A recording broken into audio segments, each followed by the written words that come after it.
Hi ಎಲ್ಲರೂ ಹೇಗಿದ್ದೀರಾ? ನಾನು ಅದು ಸಖತ್ತಾಗಿದ್ದೀನಿ. ಇವತ್ತಿನ ವೀಡಿಯೋದಲ್ಲಿ ನಾನು ನಿಮಗೆ ಸ್ವಲ್ಪ ಒಂದು LED ಪಿಕ್ಸೆಲ್ ಶಾಪ್ ಬಗ್ಗೆ ನಾನು ನಿಮಗೆ ತಿಳಿಸ್ಕೊಡ್ತಿದ್ದೀನಿ. ಹಾಗೆ ನೀವು ಇಲ್ಲಿ ನೋಡ್ಬೋದು RGB, ಅದ್ರ ಜೊತೆಯಲ್ಲಿ ಇಲ್ಲಿ ತುಂಬಾ ನಿಮಗೆ ವೆರೈಟಿ ಲೈಟಿಂಗ್ಸ್ ಮಟೀರಿಯಲ್ ಸಿಗುತ್ತೆ. ಹಾಗೆ ನಾವಿಲ್ಲಿ ಬೋರ್ಡ್ಗಳನ್ನು ನೋಡ್ಬೋದು, ಪ್ರತಿಯೊಂದು ಡಿಫ್ರೆಂಟ್ ಕಂಟ್ರೋಲರ್ಗೂ ಕೂಡ ನೋಡ್ಬೋದು. ಹಾಗೆ ಡಿಸ್ಪ್ಲೇ ಬೋರ್ಡ್ ಏನು ಬರುತ್ತೆ RGBಯಲ್ಲಿ ಅದನ್ನು ಕೂಡ ನೋಡ್ಬೋದು.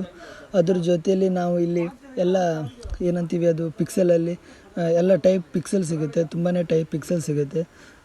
ಒಂದೊಂದು ಡಿಫ್ರೆಂಟ್ ಆಗಿರುವಂಥದ್ದು ಕ್ವಾಲಿಟಿದು ನೋಡ್ಬೋದು. ಅದರಲ್ಲಿ ನಮ್ಮ ಜೆಲ್ ಅಂತ ಹೇಳ್ತೀವಿ, ಜೆಲ್ ವಯರ್ ಇರ್ಬೋದು, ಆರ್ಡಿನರಿ ಕಾಪರ್ ವಯರ್ ಇರ್ಬೋದು, ಆ ಥರದ್ದೆಲ್ಲ ಮಟೀರಿಯಲ್ ಸಿಗುತ್ತೆ. ಹಾಗೆ ನಾವು ಹೊರಗಡೆ ಏನೇನಿದೆ ನೋಡಿ ಡಿಸ್ಪ್ಲೇ, ಇದೊಂಥರ ಸಿಂಪಲ್ಲಾಗಿ ನಾವು ಮೊಬೈಲಿಂದನೇ ಕಂಟ್ರೋಲ್ ಮಾಡುವಂಥ ಡಿಸ್ಪ್ಲೇ ಸಿಗುತ್ತೆ. ಕೆಲವೊಂದು ಅಸೆಸರೀಸ್ ನಮಗೆ ಯೂಸ್ ಬರೋಲ್ಲ ಇಲ್ಲಿ ಇರುವಂಥದ್ದು. ಹಾಗೆ ಡಿಫ್ರೆಂಟ್ ಮಟೀರಿಯಲ್ ನೋಡ್ಬೋದು ನಾವು ಇಲ್ಲೆಲ್ಲ. ಇದು ಡಿಸ್ಪ್ಲೇ ಬೋರ್ಡ್ ಇದೆಲ್ಲ 5 ವೋಲ್ಟದು ಇರುತ್ತೆ, 12 ವೋಲ್ಟದು ಇರುತ್ತೆ, ಡಿಫ್ರೆಂಟ್ ವೋಲ್ಟೇಜ್ ಇದೆಲ್ಲ ಇರುತ್ತೆ. ಹಾಗೆ ಶಾಪ್ ನೋಡ್ಬೋದು, ಇದೊಂದು ಈ ಶಾಪಲ್ಲಿ ಈ ಮಟೀರಿಯಲ್ ಸಿಗುತ್ತೆ. ಇದೆಲ್ಲ ಒಂದು ಸಿಂಪಲ್ಲಾಗಿ ಯೂಸ್ ಮಾಡೋವಂಥದ್ದು. ಹಾಗೆ ಬೋರ್ಡ್ ಮಾತ್ರ ಸಖತ್ತಿದೆ. ಇಲ್ಲಿ ಎಲ್ಲ ಮಟೀರಿಯಲ್ ಚೀಪಲ್ಲಿ ಸಿಗುತ್ತೆ. ಇಲ್ಲಿ ನಿಮ್ಗೆ ಏನಾದರೂ ಇದ್ರ ಡೀಟೇಲ್ಸ್ ಬೇಕಾದರೆ ನೀವು ಇನ್ಸ್ಟಾಗ್ರಾಮಲ್ಲಿ ನನಗೆ ಕಾಂಟ್ಯಾಕ್ಟ್ ಮಾಡಿ. ಸೊ ನಾನು ನಿಮಗೆ ಅಡ್ರೆಸ್ ಕೂಡ ಹೇಳ್ತೀನಿ. ಹಾಗೆ ನಾರ್ಮಲ್ ಆಗಿರೋದು ಈ ಜೆಲ್ ವಯರ್ ಇರೋ ಬೆಲ್ಟನ್ನು ಇಲ್ಲಿ ಕೂಡ ನೋಡ್ಬೋದು. ಹಾಗೆ ಎಲ್ಲ SMP ಕೂಡ ಇಲ್ಲಿ ನೋಡ್ಬೋದು. ತುಂಬಾ ವೆರೈಟಿ SMPSಗಳು ಇಲ್ಲಿ ಇವೆ.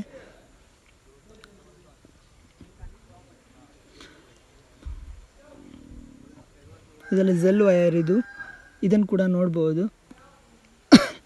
ಹಾಗೆ ನಾವು ಇಲ್ಲಿ ಕಂಟ್ರೋಲರ್, ಇದು ಸಣ್ಣ ಕಂಟ್ರೋಲಿಂದ ಯೂಸ್ ಮಾಡೋದು. ಇಲ್ಲಿ SMP ಇದೆ.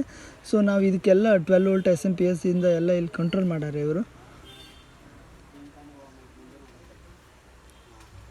ಹಾಗೆ RGB ಕೂಡ ಇನ್ನೊಮ್ಮೆ ತೋರಿಸ್ತಾ ಇದ್ದೀನಿ.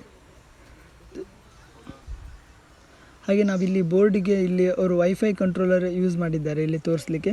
ಸೊ ಈ ಥರ ಕಂಟ್ರೋಲರ್ ಯೂಸ್ ಮಾಡ್ಕೊಂಡು ನಾವು ಮೊಬೈಲಿಂದನೇ ಈ ಡಿಸ್ಪ್ಲೇಯನ್ನು ಚೇಂಜ್ ಮಾಡ್ಬೋದು. ಅಂದರೆ ಏನು ಹೆಸರು ಇರುತ್ತೆ ಅವನ್ನು ನಾವು ಒಂದೇ ಕ್ಷಣ ಚೇಂಜ್ ಮಾಡಿಬಿಡ್ಬೋದು. ಸೊ ಈ ಥರದ್ದು ಯೂಸ್ ಮಾಡ್ಕೊಳ್ಬೋದು. ಇದಕ್ಕೇನು ತುಂಬ ಕಾಸ್ಟ್ ಏನು ಜಾಸ್ತಿ ಇರೋಲ್ಲ. ಇವಾಗ ಮೊಬೈಲ್ ಚಾರ್ಜ್ ಅದೇನು ಅದು ನಮಗೆ ಯೂಸ್ ಬರೋಲ್ಲ ಅನಿಸುತ್ತೆ. ಹಾಗೆ ಈ ಎಲೆಕ್ಟ್ರಿಕಲ್ ಶಾಪ್ ಒಂಥರ ಡಿಫ್ರೆಂಟ್, ಯಾಕಂದರೆ ಇಲ್ಲಿ ಎಲ್ಲ ಇರೋ ಸ್ವಿಚ್ ಬೋರ್ಡ್ಗಳೇ ಸಹಿ. ಸೊ ಅವನ್ನೆಲ್ಲ ನೋಡ್ಬೋದು. ಏನೇನು ಹೆಸರಿದೆ ಅವ್ನು ನೋಡಿ ಎಷ್ಟು ಚೆನ್ನಾಗಿ ಅವರು ಡಿಸೈನ್ ಮಾಡಿದ್ದಾರೆ, ಇದನ್ನು ಕೂಡ ನೋಡ್ಬೋದು. ನಾವು ಊರಿಗಿಂತ ಹೊರಗೆ ಬಂದ ಮೇಲೆ ದೊಡ್ಡ ಸಿಟಿಗೆ ಬಂದರೆ ನಾವು ಈ ಥರ ಲೈಟಿಂಗ್ ಶಾಪ್ ಮಾರ್ಕೆಟ್ಗೆಲ್ಲ ಬಂದರೆ ತುಂಬ ಥರ ಮಾರ್ಕೆಟ್ಗಳಲ್ಲಿ ಈ ಥರದ್ದು ಅವೈಲೇಬಲ್ ಇರುತ್ತೆ. ಅಂಥವೆಲ್ಲ ನಾವು ನೋಡ್ಬೋದು. ಇದೇ ನೋಡೋದು ಸಖತ್ ಖುಷಿ ಆಗುತ್ತೆ. ಇಲ್ಲಿ ಎಲ್ಲ ಟೈಪ್, ಈಗ ಮೆಡಿಕಲ್ದು ಇರ್ಬೋದು, ಎಲ್ಲ ನಮ್ಮದು ಬೋರ್ಡ್ಗಳೆಲ್ಲ ಅವೈಲೇಬಲ್ ಇರುತ್ತೆ. ಇಲ್ಲಿ ನಾವು ನಂಬರ್ ಪ್ಲೇಟ್ ಕೂಡ ನೋಡ್ಬೋದು. ಅದ್ರ ಜೊತೆ ಇಲ್ಲೆಲ್ಲ ನಾವು ಈಗ LEDಯಲ್ಲಿ ಪಿಕ್ಸೆಲಲ್ಲಿ ಇರೋದು ನೀವು ಬೋರ್ಡನ್ನು ನೋಡ್ಬೋದು. ಇದು ಇಂಚು ಮೇಲೆ ರೇಟ್ ಇರುತ್ತೆ, ಎಷ್ಟು ಇಂಚು ಅಥವಾ ಎಷ್ಟು ಬಲ್ಪ್ ಇದೆ ಅದ್ರ ಮೇಲೆ ರೇಟ್ ಫಿಕ್ಸ್ ಆಗಿರುತ್ತೆ. ನಾವೇನು ಪ್ರೋಗ್ರಾಮ್ ಮಾಡ್ತೀವಿ ವೈಫೈಯಿಂದನೇ ಇದನ್ನು ನಾವು ಕಂಟ್ರೋಲ್ ಮಾಡ್ಬೋದು. ಅಂಥ ಅಪ್ಲಿಕೇಶನ್ ಎಲ್ಲ ತುಂಬಾ ಡೆವಲಪ್ ಆಗಿದೆ. ಅಂಥ ಅಪ್ಲಿಕೇಶನ್ಗಳಿಂದ ಇವು ರನ್ ಆಗೋದು.